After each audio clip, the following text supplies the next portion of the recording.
पाठ क्रमांक 7 निवारा ते गाव वसाहती याविषयी माहिती घेणार आहोत. मागच्या पाठामध्ये आपण वेगवेगळ्या मानवाने केलेल्या प्रगतीची माहिती घेतलेली आहे. पुराश्मयुग, नवाश्मयुग आणि मध्याश्मयुग या 3 टप्प्यांची माहिती घेतली. पुराश्मयुगामध्ये मानवाने केलेली प्रगती, त्याचबरोबर मध्याश्मयुगामध्ये मानवाने केलेली प्रगती आणि नवाश्मयुगामध्ये मानवाने केलेली प्रगती, या सर्व टप्प्यांची आपण माहिती सविस्तरपणे घेतलेली आहे. मानवाच्या उत्क्रांतीच्या टप्प्यामध्ये हळूहळू सुरुवातीच्या कालखंडापासून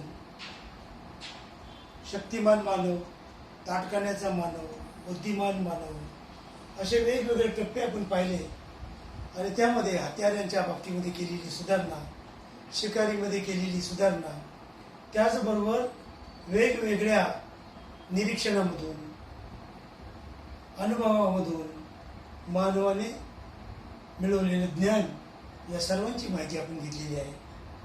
आणि त्यामुळं मानवाचं जीवन हे कशा प्रकारे सुखकर केलं पूर्वीपेक्षा अधिक, त्याविषयी माहिती घेतलेली आहे. आता शक्तिमान मानव गुहामध्ये राहत होता ही माहिती होतं आपल्याला. निसर्गामध्ये जंगलामध्ये राहायचं तर प्राण्यांच्या, हिंस्र प्राण्यांपासूनची भीती होती. ऊन, वारा, थंडी, पाऊस याच्यापासून संरक्षण करण्यासाठी मानवाने काय केलं, सुरुवातीला गुहेमध्ये वास्तव्य केलेलं आपण पाहिलेले. वेगवेगळी गुहाचित्र पाहतो आपण त्या काळात अनेक ठिकाणी भारतामध्ये, जगामध्ये वेगवेगळ्या ठिकाणी सापडतात गुहाचित्र. त्यावरून आपण माहिती मिळवतो. आणि तो गुहेमध्ये राहायचा शक्तिमान मानव. गुहेमध्ये राहत असताना युरोप खंडामध्ये प्रचंड मोठ्या प्रमाणावर अतिशीत हवामान होतं, ज्या हवामानामध्ये माणसाला जगणं शक्य नव्हतं, इतकं अतिशीत हवामान. आज पण युरोपचं हवामान जर आपण पाहिलं तर शीत हवामान आहे युरोप खंडाचं. त्यावेळेस तर अतिशीत होतं आणि त्यामुळं मनुष्य शेकोटीचा वापर करायचा.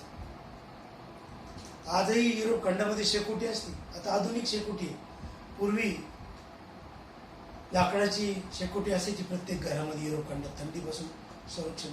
आता रूम हीटरसारखे किंवा वेगवेगळे त्याच्यामध्ये प्रकार आपल्याला पाहायला मिळतात, पण आजही आहेत शीत हवामान थंडीपासून संरक्षण करणे. गुहेमध्ये राहत असल्यामुळं तो शेकोटीचा वापर करायचा.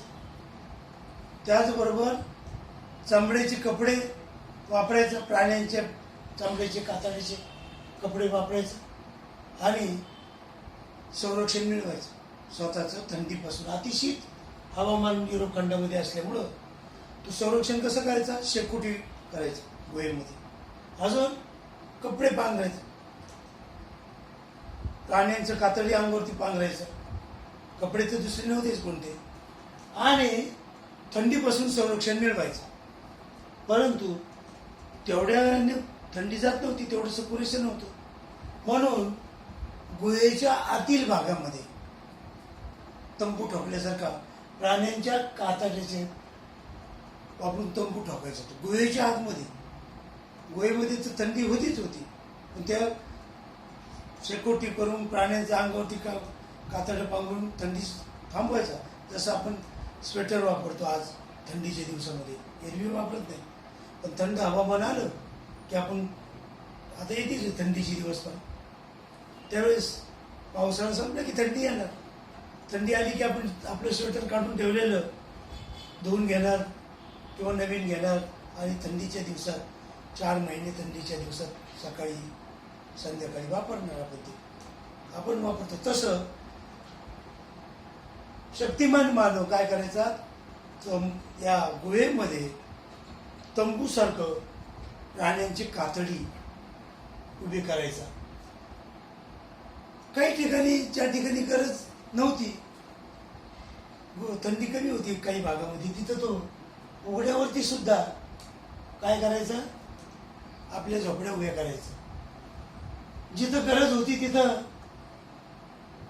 तंबू ठोकायचा, प्राण्यांच्या कातडीची जिथं गरज नव्हती तिथं उघड्यावरती सुद्धा, गोळेमध्ये न करता उघड्यावरती सुद्धा तो तंबू ठोकायचा आणि आपला निवारा संरक्षण करायचं. ऊन, वारा, पाऊस, थंडी यापासून तो संरक्षण करायचा.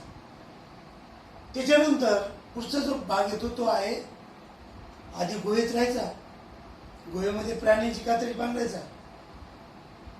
गरज नसेल तिथं तो उघड्यावरती पण तंबू ठोकायचा आणि त्यानंतरचा पुढचा तो आपल्या जीवन जगत असताना तो स्थलांतर व्हायचा नेहमी, शिकारीसाठी, कंदमुळं गोळा करण्यासाठी, फळांसाठी, जिकडं अन्नधान्य मिळेल, जिकडं खायला मिळेल, शिकार मिळेल तिकडं तो फिरायचा. आणि मग अशा काळामध्ये तो वेगवेगळ्या ठिकाणी गुहेचा आधार घ्यायचा. काही ठिकाणी गुहा उपलब्ध नसायच्या, मग त्यावेळेस तो उघड्यावरती सुद्धा प्राण्यांच्या कातडीचे तंबू ठोकायचा. त्यानंतर मध्याश्म युगामध्ये, हे पुराश्म युगामधली माहिती घेतली. आता मध्याश्म युगामध्ये काय केलेलं आहे, बुद्धिमान मानवाचा समूह, वास्तव्य त्यांचं जगभर त्यांनी वस्ती केली. जगामध्ये सगळ्या ठिकाणी वस्ती केली बुद्धिमान मानव. आणि त्याच काळामध्ये पर्यावरणामध्ये बदल पण होत होते. पर्यावरणामध्ये आपण मागच्याच तासात पाहिले, आजही बदल होतात. ग्लोबल वॉर्मिंग होतं, जागतिक पातळीवरती पर्यावरणामध्ये आजही बदल होतात. आपल्या भारताच्या बाबतीमध्ये जर पाहिलं पण, तर हिमालय पर्वत भारताच्या उत्तरेला आहे आणि उत्तर ध्रुवाकडून किंवा उत्तरेकडून येणारे थंड वारे जे आहेत, त्या थंड वाऱ्यांपासून हिमालयाच्या उंच पर्वत रांगांनी आपलं काय केलेलं आहे, संरक्षण केलेलं आहे. नाहीतर आपल्या भारताचं हिमालय जर नसता तर भारताचं हवामान आजचं सारखं जेवढं आल्हाददायक आहे तेवढं नक्कीच नसतं. त्यामुळं वातावरणामध्ये बदल नेहमी होतात, आजही होतात, त्यावेळेसही होत होते. आणि त्यामुळं मग पर्यावरणात बदल व्हायला लागले. जे खूप थंड हवामान होतं, अतिशीत हवामान होतं युरोप खंडामध्ये, जगामध्ये, ते हवामान आता बदल व्हायला लागला. हळूहळू हवामान उबदार व्हायला लागलं आणि साहजिकच त्याचा माणसाच्या जीवनावरती परिणाम झाला.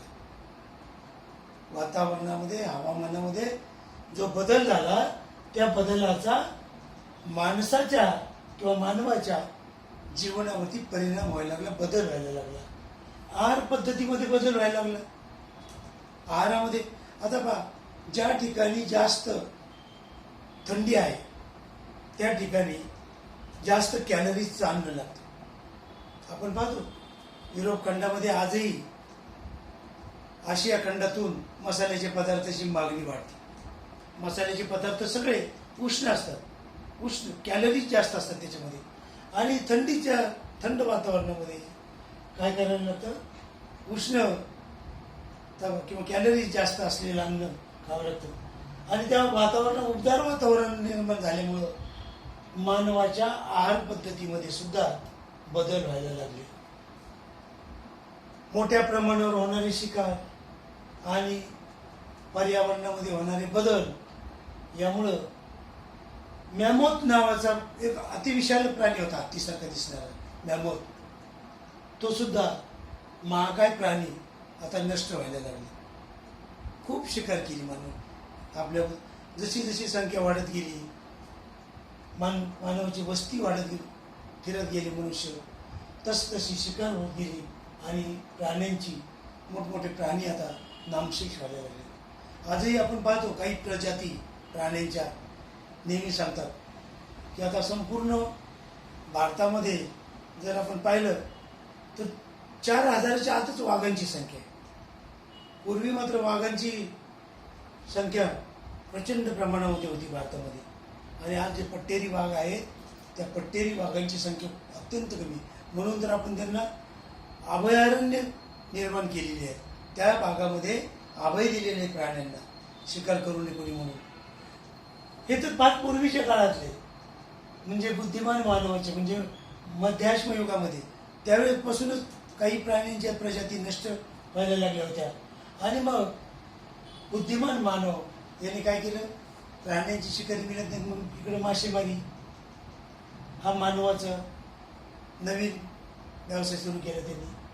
मग ते मासे कुठे मिळतील, समुद्र किनाऱ्याला मिळतील, नदीमध्ये मिळतील. त्याची तो शिकार आणि पर्यावरणातल्या बदलामुळं माणसाने बदल पण केला की जो आत्तापर्यंत मासेमारी करत नव्हता तो मासेमारी करायला लागला. त्याचनंतर मानवाच्या शिकारीमध्ये रानडुक्कर, हरिण, शेळी, मेंढी यासारख्या प्राण्यांची तो शिकार करायला लागला. आणि मग वेगवेगळे बदललेली आहार पद्धती, दूरवरची भटकंती थांबली होती आता हळूहळू. शिकारीसाठी लांब कुठं भटकत राहायचं ते जीवन आता हळूहळू कमी व्हायला लागलं होतं. आणि बदलत्या हवामानानुसार मनुष्य काय करायला लागला, वेगवेगळ्या ठिकाणी तात्पुरती वस्ती करायला लागली. जिथं फळं मिळतील, कंदमुळं मिळतील, शिकार मिळेल, मासे मिळतील, अशा वेगवेगळ्या ठिकाणी जिथं जोपर्यंत तिथं शिकार मिळेल, त्याला माशांची मिळेल, लहान प्राण्यांची मिळेल, तोपर्यंत तो काय करायला लागला, तिथं तात्पुरती वस्ती करायला लागला. जेव्हा जो शिकार मिळायला बंद झालं की मग तो दुसरीकडे जायचा, मासे मिळणं बंद झाले की जायचं. मग त्याने हवामानानुसार तो धान्याची कापणी करायला लागला. जसं हवामान असे तशी कंदमुळं, फळं गोळा करणं. मासे कधी जास्त मिळतात याचं ज्ञान त्याला माहिती झालं. कोणत्या भाग ऋतूमध्ये किंवा कधी मासे जास्त मिळतात त्याचं त्यांनी निरीक्षणाद्वारे माहिती मिळवली. अधिक शिकार कुठे मिळेल, प्राणी कुठे मिळतील आधी, त्याचा पण त्याने अभ्यास केला. आणि त्यानुसार मग तो हळूहळू तात्पुरत्या वस्तीच्या ऐवजी दीर्घकाळ वस्ती करायला लागला. मग मासेमारी भरपूर मिळते, खायला मिळतात मासे, मग तिथं दीर्घकाळ जोपर्यंत मासे मिळतात तिथं राहायला लागला दीर्घकाळ. अन्नधान्य मिळते शेतामध्ये, कापणी करून साठवलेलं, जोपर्यंत साठवलेलं धान्य आहे तोपर्यंत तो दीर्घकाळ मुक्काम करायला लागला. हंगामी तळ, झाडं तोडून तो तयार करायला लागला. वेगवेगळी ठिकाणी झाडांची, जंगलामधली झाडं तोडायचा आणि मग त्या ठिकाणी फळं जर असतील, छोटे मोठे हरिण, रानडुक्कर हे प्राणी जर असतील तर जोपर्यंत त्याला ते सहज उपलब्ध होतील प्राणी, तोपर्यंत तो त्या जंगलामधल्या झाडं तोडून तिथं मानवाचे तळ दीर्घकाळ राहतील असे तळ तो ठोकायला लागला. आणि माणसाचं जीवन अधिक सुखकर करायला लागलं. निवारा गोव्यापासून जिथं शिकार मिळेल तिथपर्यंत जायला लागला, चांबड्याच्या तंबूपर्यंत. पुढं हंगामी तळ ठोकायला लागला, वातावरणामध्ये बदल व्हायला लागला, उबदार हवामान व्हायला लागलं. आणि त्याच्यामुळे त्याची जीवन पद्धती सुद्धा माणसाची, बुद्धिमान माणसाची हळूहळू बदलायला लागली. आता या पुराश्म युगातील आणि मध्याश्म युगातील जीवन पद्धतीपेक्षा नवाश्म युगातील जीवन पद्धती मानवाची अधिक बदललेली आपल्याला पाहायला मिळते. पूर्णपणे भिन्न होती. दोन कालखंडामधली पुराश्मयुग आणि मध्याश्मयुग या दोन कालखंडातली मानवाची जीवन पद्धती आणि नवाश्म युगातील जीवन पद्धती यात बदल झाला. पूर्ण प्रकारची भिन्न होती. आता काय केलं, या काळामध्ये मनुष्य अन्न धान्य उत्पादक बनला. आधी काय करायचं, तो निसर्गामध्ये उगवलेलं धान्य तेवढंच कापायचं, पण इथं मात्र तो उत्पादक बनला. तो अन्न तयार करायला लागला, म्हणजे शेतीचं ज्ञान हळूहळू तो घ्यायला लागला. बुद्धिमान मानव नवाश्म युगामध्ये शेतीची सुरुवात हे नवाश्म युगाचं वैशिष्ट्य. शेती करण्याचं तंत्रज्ञान माणसाने अवगत केलं ते नवाश्म युगामध्ये.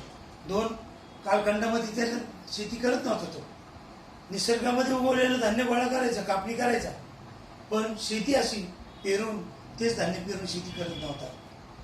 त्यामुळं नवाश्मयुगाचं वैशिष्ट्य काय सांगता येईल आपल्याला? शेतीचं तंत्रज्ञान किंवा शेती करायचं तंत्रज्ञानाची सुरुवात त्याने नवाश्मयुगामध्ये मानवाने केलेली आपल्याला पाहिजे. अन्नधान्य उत्पादनामुळं साहजिकच शिकार करण्यावरती काय झालं, शिकार करण्याची गरजच भासली नाही त्याला. अन्नधान्य मोठ्या प्रमाणात उपलब्ध झालं. जोपर्यंत अन्नधान्य मिळेल तोपर्यंत ती शिकार करायची गरज राहिली नाही. पण आता एक छोटंसं उदाहरण देतो. भारतामध्ये वेगवेगळ्या भागामध्ये आपण पाहिलं तर मागच्या काही वर्षामध्ये प्रचंड प्रमाणामध्ये जंगलतोड झाली पाहिजे. ही विशेषतः जंगलतोड कशासाठी व्हायची? इंधन म्हणून त्याचा वापर मोठ्या प्रमाणावरती लाकडाचा वापर करायचे, कोळशाचा वापर करायचे आणि बेसुमार जंगलतोड. त्याच्यामुळे पर्यावरणाचा ऱ्हास व्हायला लागला होता. फर्निचरसाठी, इमारतीसाठी ते जंगल होतं, तोड होतच होती. पण प्रचंड प्रमाणामध्ये इंधनासाठी जंगलाचा तोडीचा वापर झालेला आहे आणि त्यामुळे अनेक प्रजाती प्राण्यांच्या नष्ट झाल्या, जंगल नष्ट झाली, डोंगर उघडे पडले, पर्यावरणाचा ऱ्हास झाला, पावसाचा त्यांनी परिणाम झाला पाऊस पडण्यावर. आणि नंतर मात्र आजच्या काही वर्षामध्ये मात्र ज्यावेळेस केरोसिन, डिझेल, सौरचूल, त्याच्या आधी आपल्याला पाहू शकतो आपण की नैसर्गिक गॅस निर्मिती आपल्याला ज्ञान झालं, तेव्हापासून जंगल तोडीचं प्रमाण बऱ्याच प्रमाणामध्ये कमी झालेलं आहे. तरी पण अजून पाहिजे तेवढी जंगलतोड नाही. आणि म्हणूनच मग मानवाच्या सुरुवातीच्या पुराश्मयुगामध्ये, मध्याश्मयुगामध्ये शिकार करून उदरनिर्वाह करणे हाच मूळ उद्देश होता. त्यामुळे अनेक प्रजाती नष्ट झाल्या त्याच्या शिकारीमुळे. सतत शिकार करणं हाच आणि असंख्य वर्ष, लाखो वर्ष, हा कालखंड काही थोडा नाही, थोडं दीर्घ नाही, लाखो वर्षाचा कालखंड आहे हा. आणि त्यामुळं शेतीचं ज्ञान ज्यावेळेस माणसाला झालं त्यावेळेस साहजिकच शिकार करण्याची गरज भासली नाही. त्यामुळे शेती एका ठिकाणी करणं, मनुष्य वाचतं. जिथं पाण्याची उपलब्धता आहे, सुपीकता आहे, तिथं मनुष्य शेती करायला लागलं आणि त्यामुळं कायमस्वरूपी त्या शेतीच्या भोवताली मनुष्य गाव किंवा त्याची वसाहत तयार करू लागला आणि अनेक पिढ्या अशाच प्रकारच्या स्थिर होत्या. ज्या ठिकाणी शेती करत होता मनुष्य त्या ठिकाणी अनेक पिढ्या तिथं स्थिरावल्या, एका ठिकाणी वास्तव्य करायला लागल्या आणि कायमस्वरूपी गाव वसाहती निर्माण झाल्या. अनेक पिढ्या तिथं त्या गावामध्ये राहायला लागल्या, त्या जागेवर राहायला लागल्या. गाव वसाहतीचं सामाजिक संघटन, संस्कृती आणि माणसाचे विविध पैलू या सगळ्यांची संस्कृती तयार व्हायला लागली. आणि मग ती कशी तयार झाली? वसाहतीमध्ये कसा राहायचा मनुष्य, गावामध्ये कसा राहायचा. आजही गावातले जीवन जर पाहिलं आपण माणसाचं तर आजही दुसऱ्याला मदत करण्याचं ग्रामीण भागामध्ये आजही आपण पाहतो.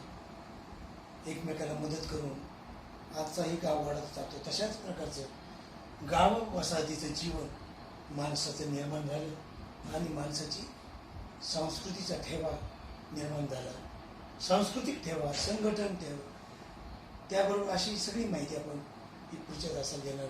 पण त्याआधी आपल्याला वातावरणामध्ये कशा प्रकारचे बदल होत होते, बर्फ कधी पडायचं, किती वेळा बर्फ पडलेले, किती भाग व्यापायची याची माहिती आपण काही वेळाने पाहणार आहोत.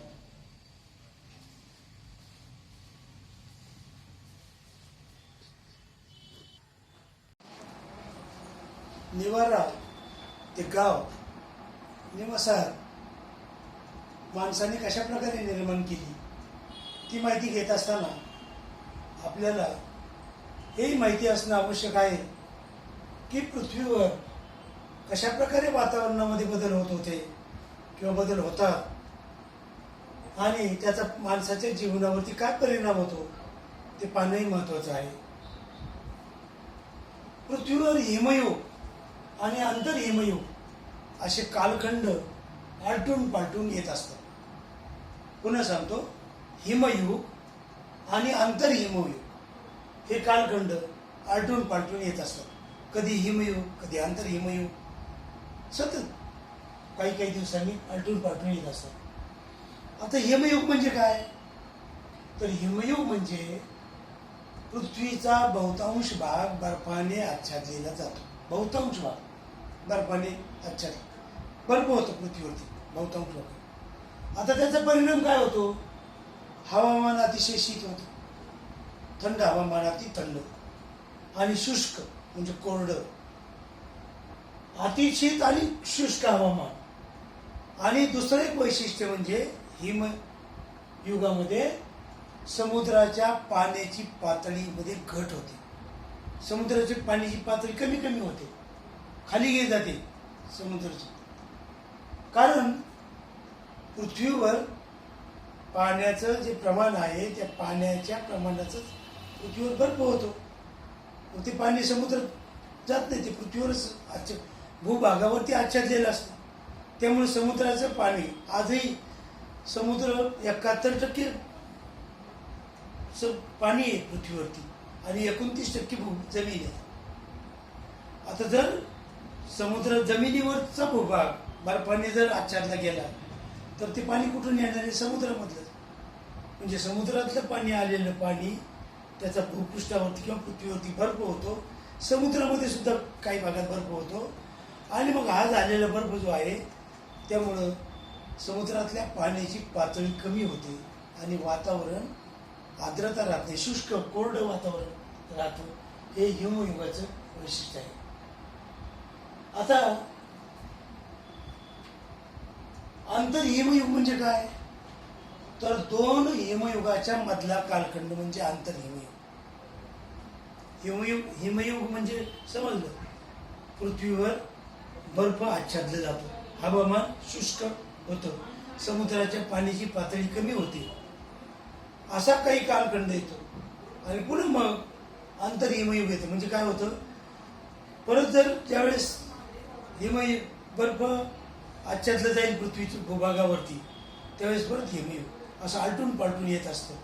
आणि त्यामधला जो कालखंड आहे दोन हिमयुगामधला त्याला आंतर हिमयुग असं आपण म्हणतो. आता यामध्ये समुद्राची पातळी उंचावते आंतर हिमयुगामध्ये.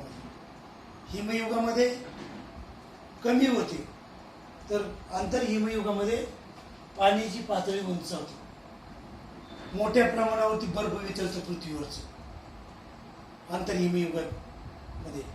आणि हवामान उबदार आणि आर्द्र असतं. हवामान थंड न राहता उबदार आणि आर्द्र म्हणजे त्याच्यामध्ये बाष्पाचं प्रमाण असतं. ज्या काळामध्ये पृथ्वीवर काही प्रदेशामध्ये अशा प्रकारचं हिमयुग होतं, प्रचंड प्रमाणामध्ये अति प्रमाणामध्ये बर्फ आच्छादलेलं होतं, त्याच काळामध्ये आशिया आणि आफ्रिका खंडामध्ये काही प्रदेशामध्ये खूप मोठ्या प्रमाणावर पाऊस पडत होता. आंतर हिमयुगात पावसाचं प्रमाण कमी झालं. आंतर हिमयुगामध्ये कुशल मानवाच्या काळामध्ये साधारणतः 25 लाख वर्षापूर्वी, कुशल मानवाचा जो कालखंड आहे तो साधारणतः 25 लाख वर्षापूर्वी हवामान अतिशीत झालं होतं. 25 लाख वर्षापूर्वी हवामान अतिशीत झालं होतं. आजच्या काळापासून आपण जर मागे गेलो, आजच्या काळापासून तर 18 लाख वर्ष ते 11,000 वर्ष या दरम्यान पृथ्वीवरती हिमयुग आणि आंतर हिमयुग यांची 4 आवर्ती होऊन गेली. हिमयुग झालं की आंतर हिमयुगाचं काय, परत हिमयुग, परत आंतर हिमयुग, परत हिमयुग, असे 4 वेळा हिमयुग आंतर हिमयुग यांची 4 आवर्ती होऊन गेलेली आहे. आणि पुराश्मयुग आणि मध्याश्मयुग यामध्ये मानवी संस्कृतीचा जो इतिहास घडलेला आहे तो सुमारे 11,000 वर्षापूर्वी शेवटचं आवर्त झालेले. पुराश्मयुग आणि मध्याश्मयुगाच्या या कालखंडाला 11,000 वर्ष झालेले वर्षापूर्वीचा हा कालखंड आहे. आणि त्यावेळेस 11,000 वर्षापूर्वी शेवटचं आवर्तातील हिमयुग झालं. 4 जे झाले हिमयुग, आंतरहिमयुग, त्या आवर्तापैकी 11,000 वर्षापूर्वी शेवटचं झालं. आणि तेव्हापासून आपण हवामान उबदार आणि आर्द्र होऊ लागलेलं आहे. शेतीची आणि नवाश्मयुगाची सुरुवात सुद्धा याच कालखंडामध्ये झालेली आपण पाहायला मिळतो. या सर्व मानवाच्या वाटचालीचा अभ्यास आपण पाहत असताना वेगवेगळ्या टप्प्यांची माहिती घेतलेली आहे. आणि ती माहिती आपण अधिक याच्या पुढची माहिती, संस्कृती, गाव, विकास, लागलेले शोध, या सर्वांची माहिती आपण पुढच्या भागामध्ये घेणार आहोत, पुढच्या धड्यामध्ये घेणार आहोत. धन्यवाद. नमस्कार.